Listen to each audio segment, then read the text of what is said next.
তারা সেদিন বলবে আক্ষেপ, আফসোস, আজ যদি আমরা মুসলমান হতাম তাহলে তোমাদের সাথে জান্নাতে প্রবেশ করতে পারতাম।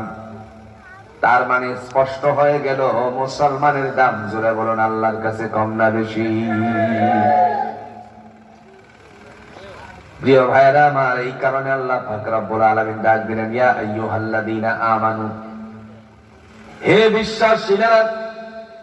ভিন্ন কোন ডাক দেন নাই, ইয়া আইয়ুহাল্লাযীনা কাফারু বলেন নাই, ইয়া আইয়ুহান নাস বলেন নাই, হে মানব সম্প্রদায়। আমরা জানি মানুষের মধ্যে ইহুদি আছে, খ্রিস্টান আছে, বৌদ্ধ আছে, নাসারা আছে, হিন্দু আছে, মুসলমানও আছে, আবার সারাল আছে।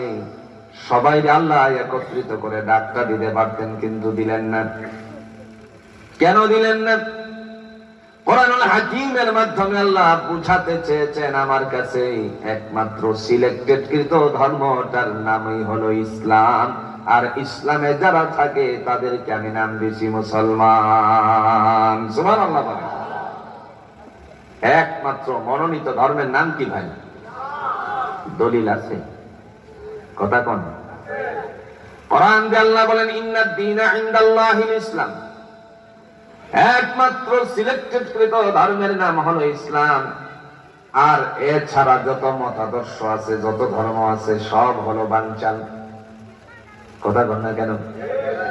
আপনারা বলতে পারেন, এই যে বানচাল বললেন, হ্যাঁ, নবী মুহাম্মদ সাল্লাল্লাহু আলাইহি ওয়াসাল্লামের উপরে যখন কোরআন আসছে তখন সমস্ত কিছুকে ঈমানদার, কোরআনের উপরে বিশ্বাসী হওয়ার জন্য ঘোষণা দিয়েছেন আল্লাহ।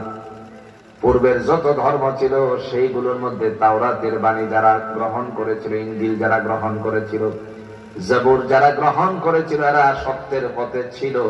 কিন্তু রাসূল দুনিয়াতে আগমন করার পরে সমস্ত ধর্মের মানুষদেরকে এই ধর্মের উপর বিশ্বাসী হওয়ার জন্য ঘোষণা জুড়ে দিয়েছিলেন কে?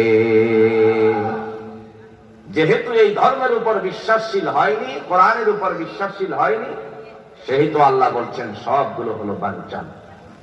দলিল কোরআন বলছে, وَمَن يَبْتَغِي غَيْرَ الْإِسْلَامِ دِينًا فَلَن يُقْبَلَ مِنْهُ وَهُوَ فِي الْآخِرَةِ مِنَ الْخَاسِرِينَ।